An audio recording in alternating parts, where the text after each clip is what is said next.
Sud Radio, les clés d'une vie, Jacques Pessis. Les clés d'une vie, celle de mon invité. Vous présidez aux destinées d'un spectacle né voici plus de 80 ans, mais qui n'en finit pas de rajeunir. Plus de 330 millions de spectateurs l'ont vu un jour ou l'autre. Je veux parler d'Holiday on Ice, dont nous allons évoquer l'histoire avec paradoxalement beaucoup de chaleur. Bonjour Peter O'Keefe. Bonjour Jacques. Alors, vous êtes le président de Holiday on Ice, de cette structure immense qui fait le tour du monde. Et je crois que vous êtes là depuis 2017. En fait, je suis là depuis 2017, cette fois-ci. Oui. J'avais déjà auparavant fait un début de carrière à Holiday on Ice entre 2000 et 2005, avant de partir vers d'autres chemins. Et puis, suite à un changement d'actionnaire en 2017, le nouvel actionnaire, il m'avait appelé en me disant, écoutez, est-ce que ça vous dérangerait pas de revenir et pour essayer de continuer l'histoire qui est Holiday on Ice. Alors, vous avez un excellent français. J'ai vécu quelques années en France. Oui. J'avais fait quand même des études de la langue française. En fait, en Angleterre, je viens vraiment du sud-est de l'Angleterre, donc voilà, de la plage où je suis né, on peut voir Calais. Donc j'ai grandi un petit peu dans un milieu francophone. Après quelques études, j'ai fait une année à l'université à Toulouse. Et puis ma première carrière, elle a débuté en France, elle a débuté à Paris. J'y ai vécu pendant 10 ans. Justement, votre carrière en France, c'est la première date que j'ai trouvée. Elle n'est pas liée directement à vous, mais elle est importante. Le 12 avril 1992, c'est l'ouverture de ce parc dont la musique est célèbre.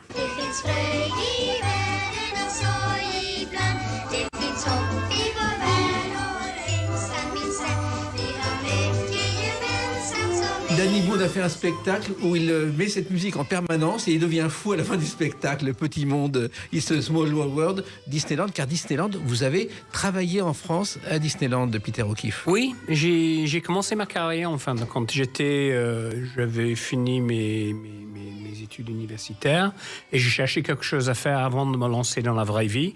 Et c'était à l'époque où Disneyland allait ouvrir et je cherchais beaucoup de gens internationaux pour venir faire une saison d'été.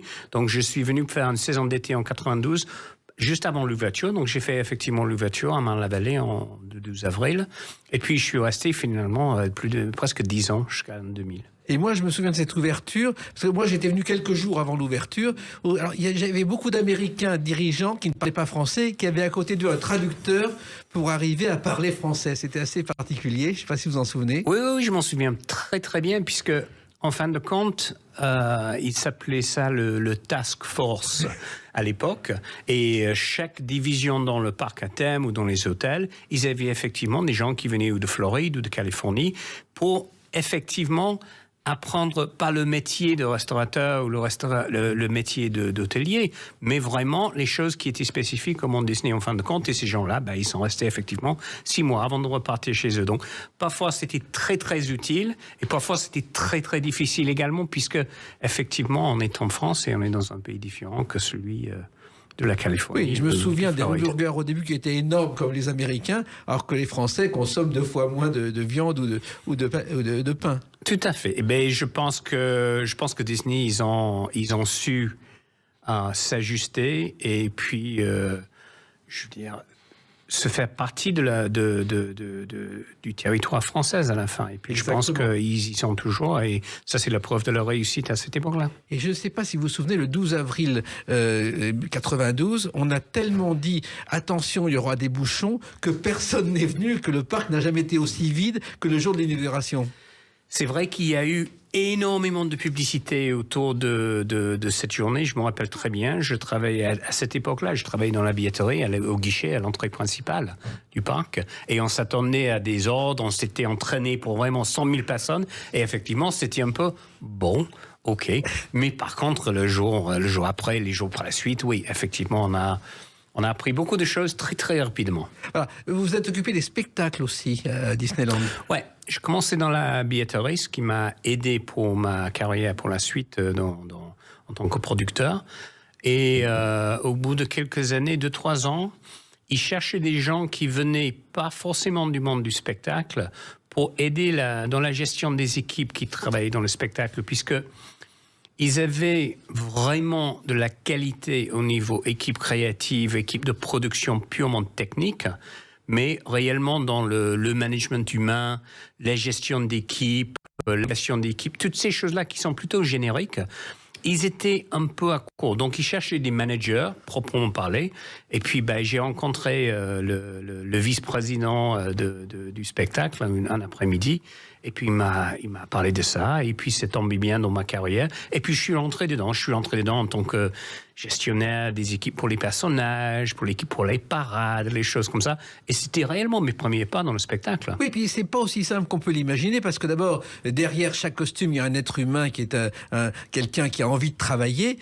Il y a des moments de facilité, des moments de déprime, des moments de fatigue. Il faut gérer tout ça, Peter O'Keefe. C'est une grande équipe surtout. C'est vraiment des grandes équipes, c'est des grandes personnes. Et puis on travaille très très long. Tout le monde qui travaille dans le spectacle, peu importe le spectacle, on adore ce qu'on fait, mais de toute manière, il y a toujours une part de difficulté de travail qui est associé comme dans tous les métiers.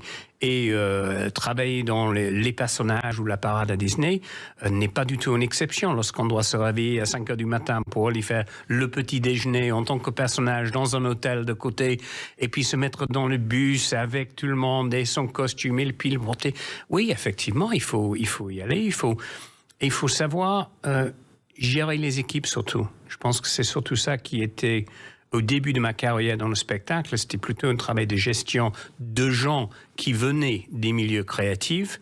Et au bout de temps, on apprend son métier et puis on sait de quoi on parle au bout d'un moment. Le grand créatif, c'était Walt Disney. Je ne sais pas si vous le savez, Peter O'Keefe, mais au départ, il avait installé un chemin de fer dans son parc, parce qu'il adorait les trains, pour ses invités. Et puis ce chemin de fer, il dit, mais si on l'agrandissait? Et comme dans son enfance, il avait vu un parc à Kansas City, il dit, je vais construire un parc. Il a acheté 60 hectares totalement en secret, et il a construit Disneyland avec l'aide des banques. Alors, cette histoire-là, c'est nouveau pour moi. Donc, ouais. J'ai appris quelque chose aujourd'hui, ça c'est sûr. Alors, ensuite, après Disney, vous êtes allé en Angleterre, je crois, un peu plus tard, parce qu'il y a aussi un lieu assez étonnant qui est Clear Channel Entertainment, sur lequel vous avez aussi travaillé, Peter O'Keefe. Oui. Après Disney, j'étais parti premièrement en Hollande, puisque j'étais parti quelques années travailler effectivement pour Lady on Ice au début en tant que producteur exécutif, travailler sur la production. Et au bout de quelques années, j'ai cherché réellement un passage pour entrer dans le monde du théâtre. Le théâtre me passionnait à cette époque-là et je n'avais pas réellement la possibilité de le faire. Or, quelqu'un m'a mis en contact avec Clear Channel Entertainment à l'époque, qui est devenu par la suite Live Nation, en fait. La plus grande entreprise de concerts dans le monde. Tout à fait. À cette époque-là, l'entreprise était divisée en deux parties. Il y avait la partie, on va dire, live, qui était vraiment les concerts partout dans le monde, et il y avait la partie théâtre. Donc, en fait, ils étaient en train de regarder la possibilité d'élargir le parti théâtre, et ils cherchaient donc les producteurs qui avaient une expérience européenne. Donc, je suis entré dans cette partie chez Clear Channel, tout d'abord à Londres et puis ensuite à Madrid, pour commencer à regarder où est-ce qu'on pourrait commencer à acheter des sociétés pour faire le théâtre un peu partout en Europe dans un premier temps. Mais très rapidement, et ça c'est quelque chose qui arrive dans le monde des affaires, Live Nation était né. Et Live Nation avait très clairement, dès le début, décidé de mettre son focus entièrement sur le rock'n'roll, en fait, sur les concerts. Et la partie théâtre, elle était un peu tombée à côté. Et donc, je suis retourné en Hollande, mais cette fois-ci en tant que producteur de théâtre. Et puis, là, j'ai passé les 15 ans suivants chez Stage Entertainment. Oui, et Stage, quand on voit les affiches, c'est le Roi Lion, par exemple, à Mogador. Oui. Stage, c'est aussi une grande entreprise de comédie musicale à l'américaine qui, pendant des années, n'ont pas existé en France et qui arrivent aujourd'hui. Oui, tout à fait.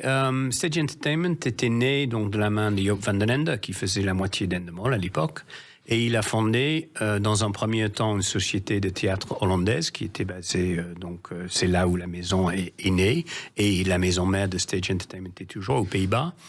Et puis, il avait un peu le rêve, comme chez Endemol, de élargir la société partout dans le monde. Donc, il a commencé à acheter des théâtres en Allemagne d'abord. C'était la plus grande marché pour Stage Entertainment, ça l'est toujours d'ailleurs.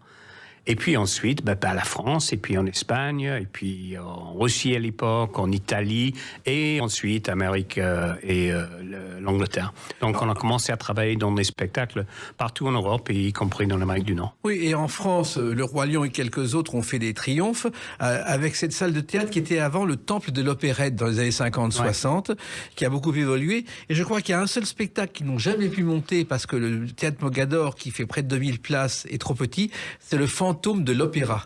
C'est impossible à monter en France, paraît-il. Il était impossible de le monter. Je connais bien cette histoire puisque j'ai parlé longuement avec M. Lloyd Webber à l'époque pour justement le faire venir sur Paris. Il y avait aussi une certaine crainte de sa part de faire venir cette œuvre-là justement à Paris. Contrairement, parce que l'enjeu était tellement énorme pour lui et pour sa marque, de faire venir ce spectacle-là à Paris même. Je pense que des deux côtés, et c'est également un spectacle qui était très très lourd. Très très lourd, côté de la production, côté de l'installation, côté des coûts hebdomadaires, c'est un peu... Je pense que maintenant c'est peut-être possible parce qu'il y a une nouvelle version qui est un peu plus léger. Mais bon, ça c'est pour autre personne à décider maintenant, je pense. Voilà. Pour l'instant, c'est Holiday on Ice et on va continuer à en parler à travers une date, bien sûr, que vous connaissez, le 25 décembre 1942. À tout de suite sur Sud Radio avec Peter O'Keefe. Sud Radio, les clés d'une vie, Jacques Pessis. Sud Radio, les clés d'une vie, mon invité Peter O'Keefe, vous êtes le président de Holiday on Ice. On a commencé à parler de votre parcours entre Disney et Stage avant Holiday on Ice. Et puis, on va évoquer ce spectacle qui est au Zénith et dans toute la France pendant 6 semaines. Et le 25 décembre 1942, vous n'avez pas oublié la date, je crois que c'est le soir de la création par Carl Snyder, un impresario, et Don Arten, un chorégraphe, pendant 1 semaine dans un hôtel à Toledo, de Holiday on Ice. Effectivement, c'est une date qu'on célèbre tous les ans. Voilà. Et ça depuis 83 ans. En fait, il se trouve que Toledo, c'est la capitale mondiale des accessoires automobiles. Les Jeeps, par exemple, sont fabriqués à Toledo depuis 1941. Là, c'est la deuxième chose que j'ai appris aujourd'hui. On a commencé que depuis 10 minutes. Alors, Holiday on Ice, c'est né comment, finalement? Mais c'est né comment? C'était une... Je pense que lorsqu'on regarde de près, c'était une occasion. C'était une occasion à l'époque. Je pense que Carl, il avait donc cette idée de mettre dans un premier temps, dans un hôtel, juste pendant une période de vacances, un patinoire, de faire un spectacle saisonnier. Et puis, face à la réussite, ça a grandi, et puis ça a fait le tour du monde.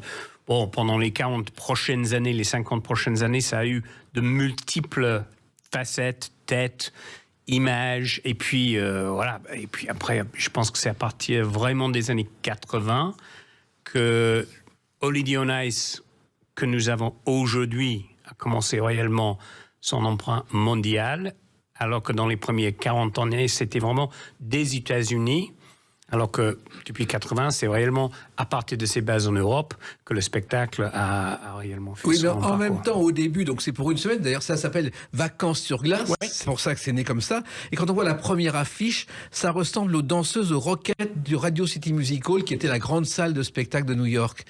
Je pense qu'effectivement, lorsque la génie à l'époque-là, c'était effectivement de prendre cette image qui est familière pour tout le monde et de le mettre dans un contexte. Et je dis souvent, quand les gens y parlent de Holiday on Ice, je dis, mais on est unique. Et on est unique à cause du patinoire au milieu. Et les premiers, les génies du début, leur idée de base était de prendre quelque chose qui était familier pour le grand public, mais le présenter dans un moyen totalement unique. Alors au départ, c'est pour 1 semaine, et puis il y a des impresarios de Milwaukee, les frères Gilbert, qui s'associent avec Maurice Chalfin, je ne sais pas si vous le savez, qui avait produit un spectacle de patin à roulettes et qui a fait une tournée nationale, et qui produisait des spectacles de patinage sur glace dans des hôtels. Et c'est comme ça qu'ils vont développer Holiday on Ice, je crois. Oui, c'est exactement comme ça au début. Et puis, comme je dis, c'est à chaque année, le succès a tendance quand même à alimenter le succès. Donc, je pense qu'au fur et à mesure que des années, les choses, ils ont grandi, ils sont devenus ce qu'on est aujourd'hui. Mais ça a commencé en 1945 après la guerre, et petit à petit, il y a eu un développement international qui s'est créé, mais il fallait de grandes salles pour tout ça au départ. Il fallait effectivement du grand salle, et ça n'a pas changé jusqu'à aujourd'hui. Oui, mais en même temps, les moyens de communication et de déplacement sont plus faciles aujourd'hui que dans les années 50.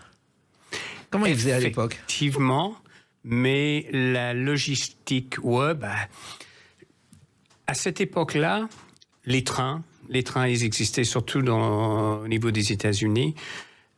L'idée d'une tournée, une semaine ici, fermer, ouvrir, mais ce n'était pas vraiment de l'actualité. Ils pouvaient se permettre de jouer 3, 4, 5 semaines, voire plus, dans une ville, et ensuite avoir un break pendant une semaine, le temps de déplacer les matériels vers la prochaine. Il n'y a pas si longtemps que Holiday jouait, par exemple, ne serait-ce qu'à Londres, 16 semaines d'affilée. À l'époque, les spectacles sur glace dans le monde entier, il n'y en a pas beaucoup. Holiday on Ice va être l'exemple à suivre.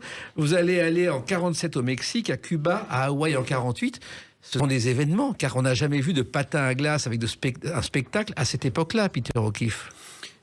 Je pense également, oui, effectivement, c'était ce qui a fait de Holiday on Ice unique. Et ça reste à ce jour la même chose, puisque moi, pour avoir travaillé dans d'autres spectacles, je dis souvent que la particularité de Holiday on Ice est qu'on vient chez vous. On essaie dans le meilleur moyen possible d'amener nos spectacles vers le public plutôt de forcer le public à se déplacer pour venir nous voir. Et que ce soit au Mexique, que ce soit à Hawaï, il y a toujours les moyens de transport qui nous permettent de le faire. Et puis en même temps, c'est un spectacle différent tous les ans, ce qui implique un scénario, ce qui implique des costumes différents chaque année. Oui, on travaille en permanence sur les spectacles, que ce soit les spectacles qui tournent, mais en même temps, on est toujours en discussion avec les créatifs sur les idées pour les années à venir. J'essaie moi-même de toujours avoir 3 spectacles en développement par le même moment, pour que, au moment où un spectacle on nécessite de prendre une décision sur quelle direction on va aller sur l'année prochaine, j'ai 2 ou 3 idées qui déjà sont préétablies et qui peuvent être mises en production aussitôt que possible. Exactement. Mais en même temps, les costumes tiennent pendant quelques années, pendant quelques mois. Il faut changer tous les ans. Prenez l'exemple du Lido ou du Moulin Rouge. Quand on crée une revue, même au Moulin Rouge depuis 25 ans, les costumes ne changent pas. Donc l'investissement est important, Peter O'Keefe. L'investissement est important, mais lorsqu'on parle avec notre public, les costumes au sein de nos spectacles sont capitaux, ils sont clés pour notre public. Ils attendent de nous quelque chose qui est réellement remarquable au niveau des costumes. Donc, on se fait obligé, quelque part, de mettre une bonne partie de nos investissements annuels dans les costumes. Et par ailleurs, un costume qui est fabriqué pour un patineur, par définition, il va être utilisé, il va être coupé sur mesure. Alors, il se trouve aussi que pour la première fois, un spectacle américain va se faire en Chine, c'est Holiday on Ice. Ouais, on a eu l'exemple de la Chine, on a eu l'exemple de Moscou à l'époque de Khrouchtchev, on a eu partout dans le monde, les Philippines a été un marché pour nous également, un des premiers sur lesquels on était invités. Donc, mais ça reflète un petit peu à la fois le côté unique de nos spectacles, mais aussi le côté, je dirais, universel de ce qu'on propose. Mais d'autant plus qu'en Chine, je ne sais pas si vous le savez, le patinage artistique, c'est une expression d'émotion, de culture, et c'est vraiment une tradition chinoise. Ouais, surtout dans la région Beijing, surtout dans cette région-là où le froid est prépondérant. Et même aujourd'hui, le patinage, lorsqu'on est au moment des JO en ce moment, vous n'avez qu'à regarder les Jeux Olympiques pour voir jusqu'à aujourd'hui à quelle hauteur d'importance il y a la Chine dans cette discipline. Voilà. Et j'en reviens à Moscou parce que vous êtes resté pendant 8 semaines à Moscou pendant la guerre froide, ce qui était quand même un événement. Et je crois que Nikita Khrouchtchev est allé voir le spectacle. Ouais, c'est une de nos photos préférées lorsqu'il s'agit de monter un dossier presse. Et effectivement, Khrouchtchev qui était venu au spectacle. Oui, et là, la glace qui l'intéressait, c'était pas celle qu'il met dans la vodka, parce que, je ne sais pas si vous le savez, c'est un grand consommateur de vodka. Yves Montand est venu un jour à Moscou, reçu par Khrouchtchev. Il est arrivé et tous les dirigeants du Parti communiste étaient en train de boire de la vodka pratiquement cul sec.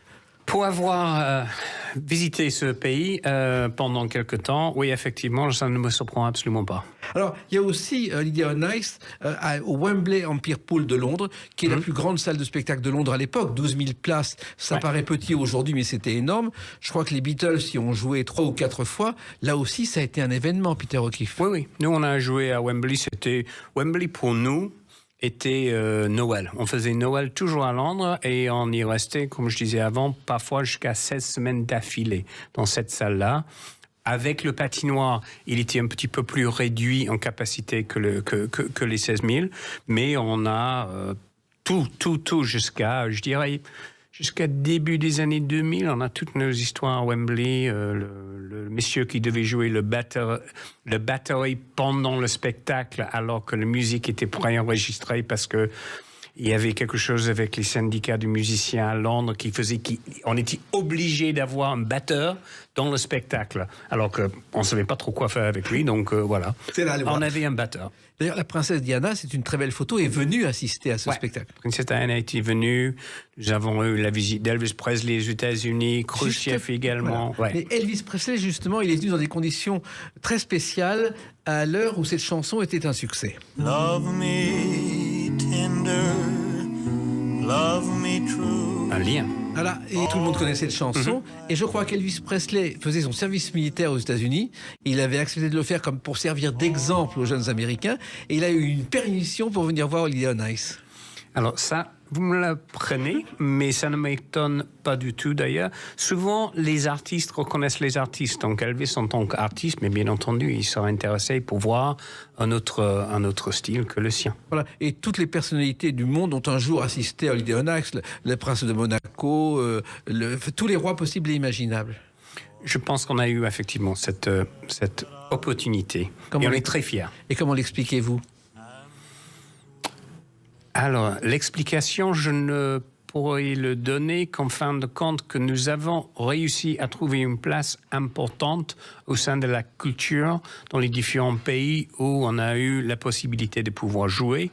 Et ces personnalités, en tant que représentants quelque part de la société, mais bien entendu, ils vont venir également quand ils voient qu'il y a un bon nombre de leurs concitoyens qui vont assister à ce spectacle. Je pense que c'est simplement ça. Et puis il y a la France. Et j'espère qu'ils ont passé des bonnes soirées également. Apparemment, oui, ils se sont jamais plaints. Voilà. Et puis il y a la France, et on va l'évoquer à travers la date du 25 septembre 1950. A tout de suite sur Sud Radio avec Peter O'Keefe pour parler d'Holiday on Ice. Sud Radio, les clés d'une vie, Jacques Pessis. Sud Radio, les clés d'une vie, mon invité Peter O'Keefe, président de Holiday on Ice, et ce spectacle est au Zénith et va se poursuivre dans toute la France pendant 6 semaines. Donc on va l'évoquer tout à l'heure, le nouveau spectacle Horizon. Mais là, l'Horizon, il est plus limité, c'est le 25 septembre 1950. C'est la première de Holiday on Ice à Paris. Une première qui est un essai, qui est au Palais des Sports, mais l'ancien Palais des Sports, en fait, c'était le Veldiv, je ne sais pas si vous le savez, qui était rue de Grenelle, qui n'était pas le Palais des Sports, qui était le Veldiv de Paris, qui avait été fermé, et qui est devenu le Palais des Sports de Paris, et qui servait à des meetings politiques, et qui était loué à Holiday on Ice cette année-là. Alors ça, je ne le savais absolument pas. Le Palais des Sports, le nouveau, je le connais bien pour avoir fait des spectacles là-bas, mais l'ancien, non. Entre 50 et 58, les spectacles de Holiday on Ice ont eu lieu là. Et le premier reportage à la télé, c'est ce jour-là, avec des danseurs, des ballets, un carrousel, un marin clown et des danseurs acrobatiques. Car tout de suite, le système a été pris avec les attractions de Holiday on Ice. Le principe est resté le même. Le principe est resté le même. Le fameux marin clown, je connais très très bien aussi pour l'avoir pratiqué jusqu'au début des années 2000 où on a un petit peu changé de direction, on va dire, artistique. Mais oui, les bases acrobatiques, prouesses techniques sur la glace, des clowns marins, oui, ça c'était vraiment le Holiday on Ice de cette époque-là. Oui, et c'était vraiment une recette très précise. Il y avait des cases et on rentrait dans ces cases en faisant ces numéros. Et il y avait un certain nombre de cases qu'il fallait remplir. La grande roue, le nombre le cours de ballet qui devait faire 24 filles et 12 garçons minimum, le nombre de soloistes qu'il devait y avoir, le nombre d'acrobates pour couper entre les numéros de patinage. Oui, effectivement, il y avait une sorte de schéma.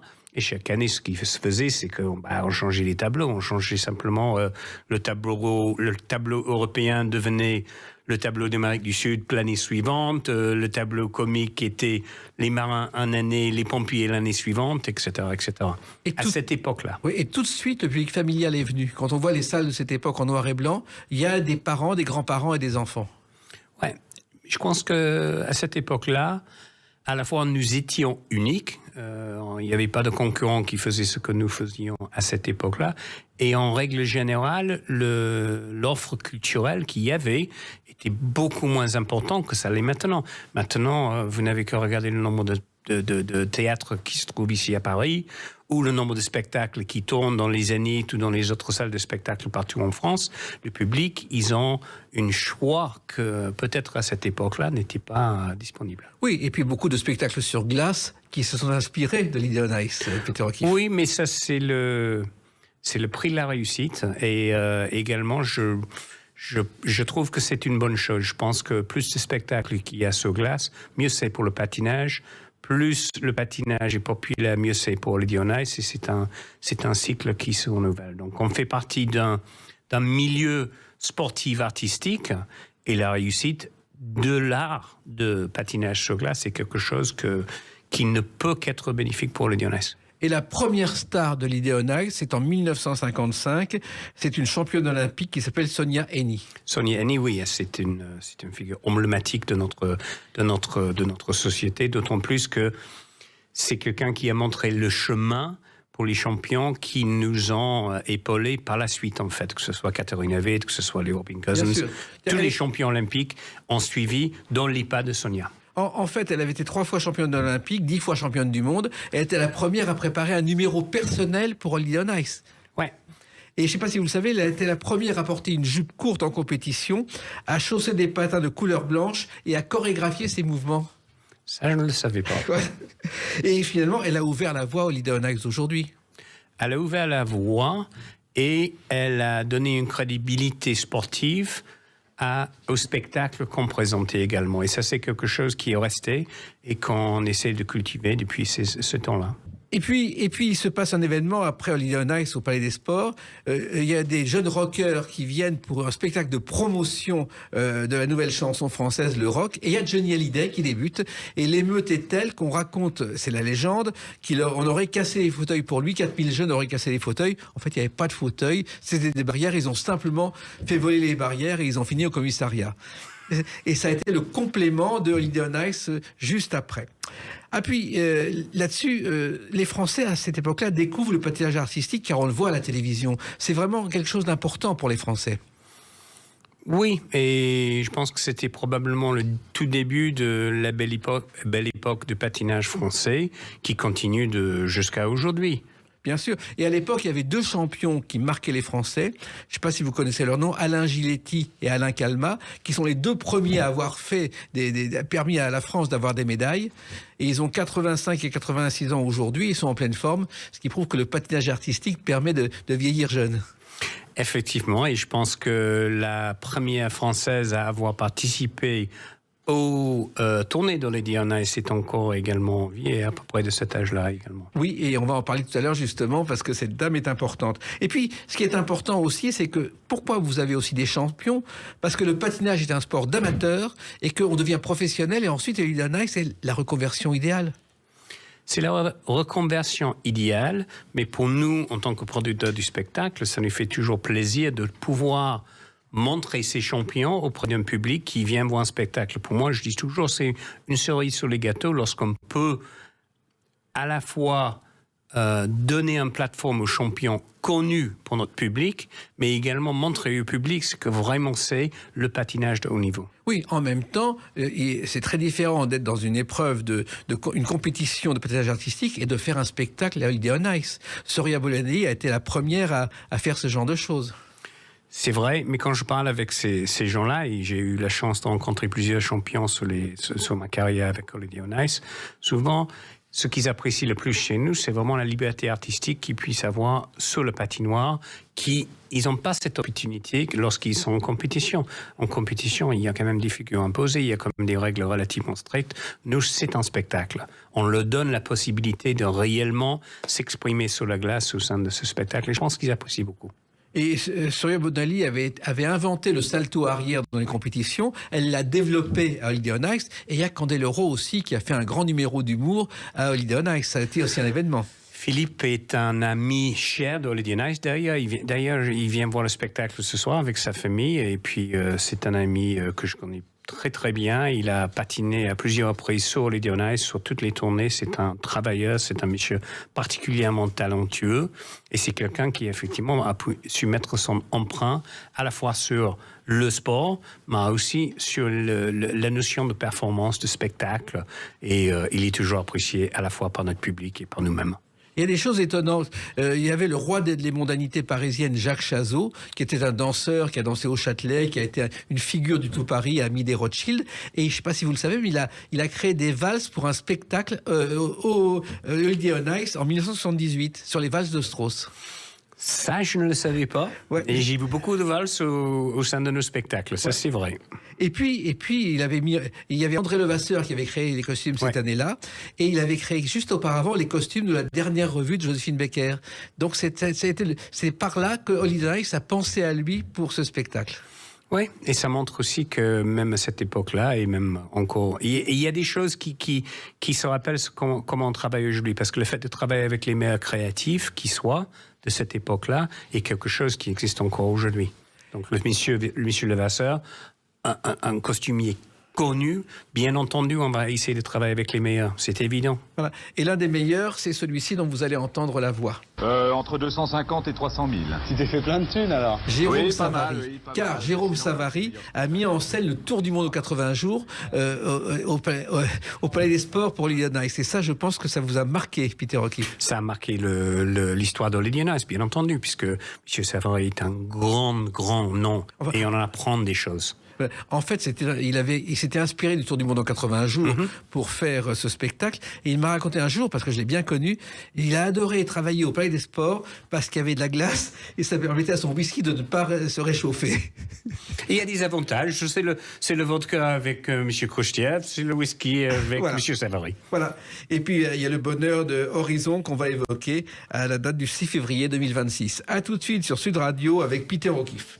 Sud Radio, les clés d'une vie, Jacques Pessis. Sud Radio, les clés d'une vie, mon invité Peter O'Keeffe, qui est le président de Lady on Ice. On a évoqué le passé de Lady on Ice aux États-Unis et en France.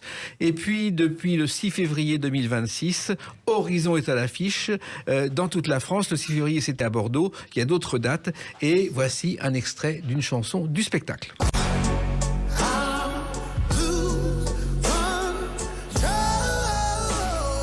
Car à chaque fois, Peter O'Keeffe, il y a des musiques originales pour le spectacle. Il y a un mélange de musique originale et musique que nous adaptons de classiques connus de notre grand public, en fait. Le choix de la musique doit aider le spectacle et pas être simplement là en fond. Ça doit être quelque chose qui doit marcher pour le chorégraphe, ça doit marcher pour l'histoire qu'on essaie de raconter, même si on a parlé tout à l'heure que la langue n'est pas réellement quelque chose pour nous, puisque c'est un spectacle international. Donc, les paroles d'une chanson ont peu d'importance si le spectacle va jouer en Allemagne et puis ensuite en France ou en Autriche ou ailleurs.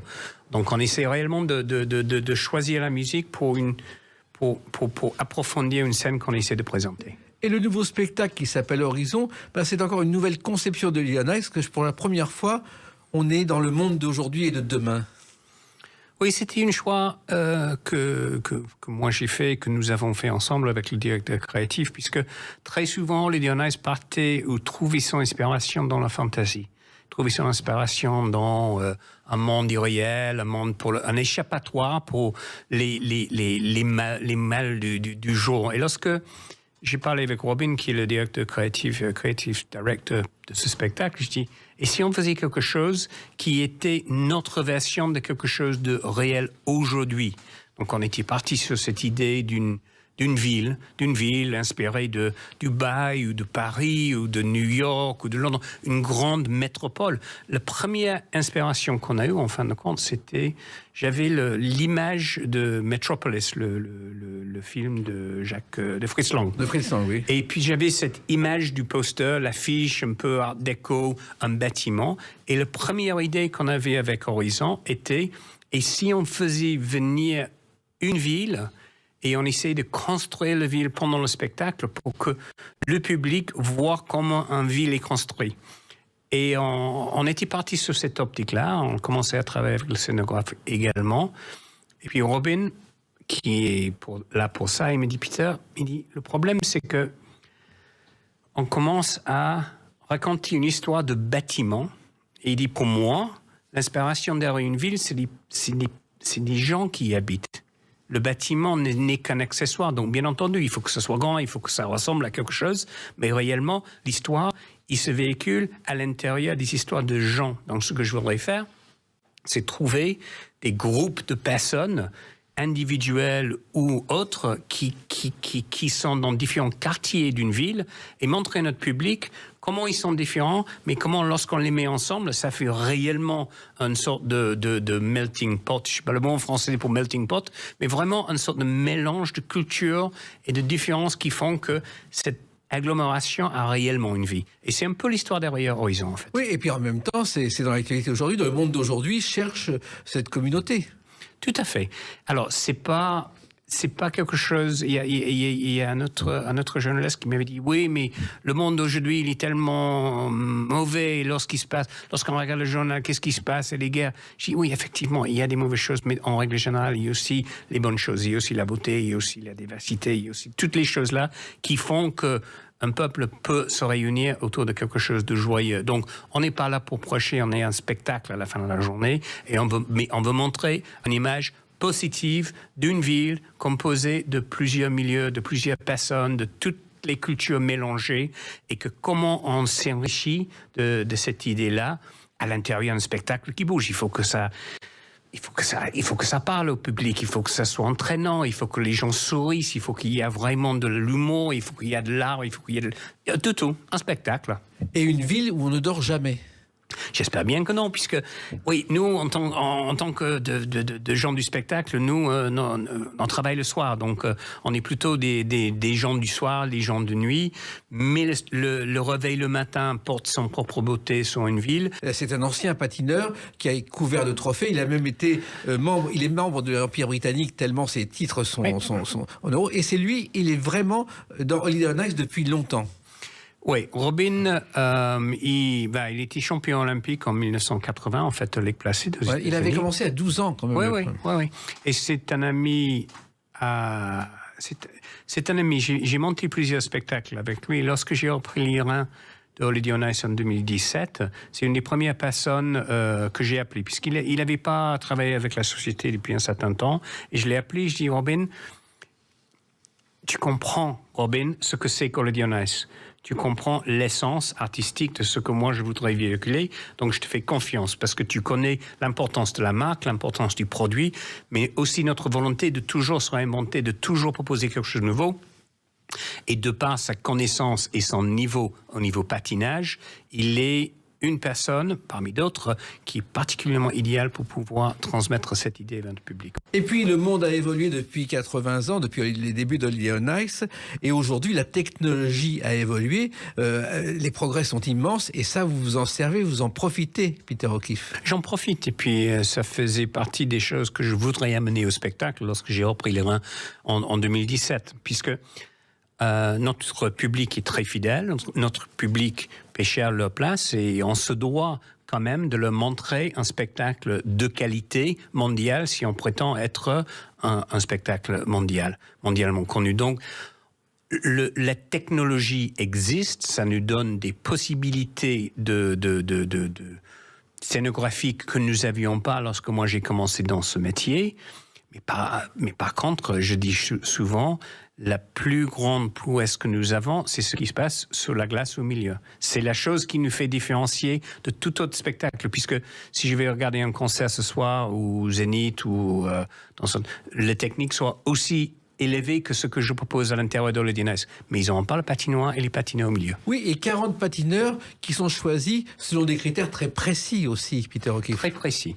Le troupe de patinage est composé en règle générale d'une cour de ballet qui est, on va dire, de l'ordre de 30-32 personnes, et puis ensuite 8 soloistes qui ont normalement minimum niveau équipe nationale, si ce n'est pas équipe nationale olympique. Donc, on essaie d'avoir vraiment les têtes d'affiche pour porter les éléments que notre public attend, puisqu'il les voit à la télévision lors des JO, lors des champions d'Europe ou autres. Et ensuite, le corps de ballet qui est réellement cet effet de masse, de synchronisation, de costume, qui est réellement le cœur de nos spectacles également. Le niveau pour entrer dans nos spectacles maintenant, il est particulièrement élevé, puisque parmi les 8 soloistes, ils arrivent qui sont blessés. Donc, il faut qu'il y en ait 8 autres à l'intérieur du corps du ballet qui peuvent le lendemain rentrer dans le siège. Donc, ça veut dire que ça monte le niveau très haut. Et lorsqu'on engage Robin, par exemple, en tant que chorégraphe, si vous engagez un champion olympique en tant que chorégraphe, il faut s'attendre à ce que le niveau soit élevé. Ça veut dire trouver des gens dans le monde entier, trouver des patineurs, avoir des réseaux pour trouver ces talents. Ouais. Et je dirais que le réseau, il est divisé mondialement parlant. En fait, on a l'Amérique du Nord, on a un certain nombre d'Américains et de Canadiens au sein de nos troupes. Le réseau européen, qui est bien sûr un peu plus facile pour nous pour gérer, que ce soit la France, l'Angleterre ou les pays de l'Est, la Pologne, l'Ukraine, la Russie dans l'époque, peut-être un petit peu moins de nos jours, pour des raisons évidentes. Et puis après, on a de plus en plus le marché asiatique. Donc, on a beaucoup de Japonais qui viennent patiner chez nous en ce moment. Et ça, pour moi, cette richesse entre, on va dire, le patineur américain avec son historique un peu Broadway, son niveau de prestation, la beauté du patinage asiatique, la technicité du patinage venant de l'Est. Et puis, bien entendu, à peu près, il y a les Français qui sont des étoiles également au sein de notre troupe. Oui, alors il y en a un qui est étonnant, c'est Thomas Gipoulou, qui vient de Brive-la-Gaillarde, qui n'est pas vraiment la région où le patinage artistique est roi, et qui est en plus un pompier bénévole. Ouais. Thomas, il est génial. Il est venu chez nous pour la première fois il y a 2 ans, je crois. Et je me rappelle toujours de lui. À la fin de sa première tournée avec Holiday on Ice, on faisait un petit pot d'au revoir pour la troupe avant qu'ils partent en vacances d'été. Et puis, il avait amené son brochure du spectacle et il faisait signer tous ses copains, y compris moi-même. Il dit, Peter, est-ce que tu voudrais mettre une petite signature sur le souvenir de brochure? C'est un enthousiaste. C'est quelqu'un qui s'y trouve, qui a fait de la haute compétition ici en France. Bien évidemment, venant de Brive, c'est pas réellement un fief du patinoire, donc il est atypique à ce niveau-là, mais il a un enthousiasme dans la vie qui transmet également sur la glace, et on est très, très, très fiers de l'avoir parmi nous. Il a toujours sa trousse de secours en cas de problème. Et j'espère que ça n'a pas encore été utilisé. Ouais. Alors, il se trouve aussi qu'il y a dans cette troupe Dany Rigoulot, qui est la dernière mémoire vivante de la troupe, parce que c'est la fille de Charles Rigoulot, qui était l'homme le plus fort du monde. Je ne sais pas si vous le savez. Il avait un jour été dans une fête foraine d'enfants. Il avait levé une barre de 100 kilos comme si rien n'était. Il dit, je vais faire ce métier-là. C'est comme ça qu'il avait débuté. Et Dany a été la première championne à se produire au Palais des Sports. Alors ça, j'ai appris encore quelque chose cet après-midi. Et c'est vrai qu'elle est encore là aujourd'hui. Oui. Qu'est-ce qu'elle fait dans ce spectacle? Non. Dany, elle est plus dans ce spectacle-là, mais elle a été contactée justement lors de notre venue en France pour venir justement faire un petit peu le lien avec l'histoire d'Holiday on Ice. Voilà. Et il y a aussi une chose que peut-être je vais vous apprendre, c'est que la notoriété d'Holiday on Ice était telle en 60 qu'elle est devenue la marraine d'un lionceau qui s'est appelé Holiday on Ice. Non, encore une fois, c'en est un pour moi. Alors, il se trouve que Holiday on Ice, c'est aussi un esprit de famille. C'est-à-dire que c'est vraiment une famille qui se retrouve tous les soirs et il faut apprendre à vivre ensemble. C'est clé, parce que ce que les gens ne savent peut-être pas, c'est que lorsque nous commençons avec un spectacle, on répète nos spectacles en Belgique habituellement au mois de septembre, et puis ensuite la tournée, elle va poursuivre son chemin. Donc à partir du mois de septembre, ces 70 personnes, ils vont retourner à la maison que peut-être mai, juin, parfois juillet de l'année suivante. Et contrairement à d'autres métiers, il n'y a pas de pause entre-temps, il n'y a pas de vacances, il n'y a rien. Vous partez et vous allez dire à vos parents, je vous vois l'année prochaine dans 9 mois. Et c'est exactement comme ça. Donc, je dis chaque fois, lorsque on commence la tournée, je dis, les gars, occupez-vous de vous-même et de vos amis autour de vous. Ça, c'est votre famille maintenant. Vous faites partie de la famille Holiday on Ice et on s'entraide. Et vous, Peter Hockey, vous êtes là souvent pour justement voir si tout se passe bien, s'il n'y a pas le problème de psychologie dans cette absence de 9 mois. On essaie, et c'est devenu de plus en plus de l'ordre du jour, justement, comment... Je regarde mon métier, comment moi je peux faciliter la prestation artistique des gens que j'engage. Et ça passe réellement par créer un lieu sûr, un lieu motivant de travail pour que eux, les artistes qui ont réellement le talent, puissent s'épanouir. Si vous ne vous sentez pas bien dans votre peau, dans votre travail, vous n'allez pas vous épanouir et notre public ne va pas en bénéficier. D'après vos chiffres, il y a eu déjà 330 millions de spectateurs et 5 records dans le livre des records. Ouais, c'est quelque chose que... Oui, d'entre le plus long kickline qui a été fait d'ailleurs sur le promenade des Anglais à Nice à l'époque, entre le plus grand rue que nous avons fait, le plus grand nombre de visiteurs pour un spectacle, oui, effectivement, on en est très fiers. Parfois, on parle au bureau, est-ce qu'on ne va pas encore essayer encore un, mais je n'ai pas encore trouvé ce qu'on pourrait faire, mais on va continuer. Alors, vous allez continuer en France pendant 6 semaines, et c'est vrai que la France est un passage incontournable pour Holiday on Ice. C'est incontournable, et puis justement, cette année est un petit peu plus court du fait de la disponibilité des salles où on ne s'était pas réellement pris à temps pour avoir les dates qu'on voulait. L'année prochaine, on reviendra pour 12 semaines cette fois-ci, et pour nous, effectivement, incontournable, c'est la France, pour nous, pour Holiday on Ice internationalement, c'est quand même le 2e pays en termes de nombre de visiteurs après l'Allemagne. Donc, c'est incontournable pour nous. L'Allemagne, la France, les Pays-Bas, l'Autriche, c'est réellement le fief de Holiday on Ice. Et puis, on se considère comme étant très, très, très chanceux d'avoir cette opportunité, mais on le chérit aussi. Et puis, on essaie de grandir et puis toujours répondre présent pour notre public.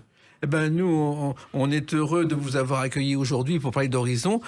Toutes les dates de la tournée sont disponibles sur Internet. Bien entendu. Et c'est un spectacle à ne pas manquer. Et puis, Peter O'Keefe, pour l'instant, votre Horizon, c'est ce spectacle.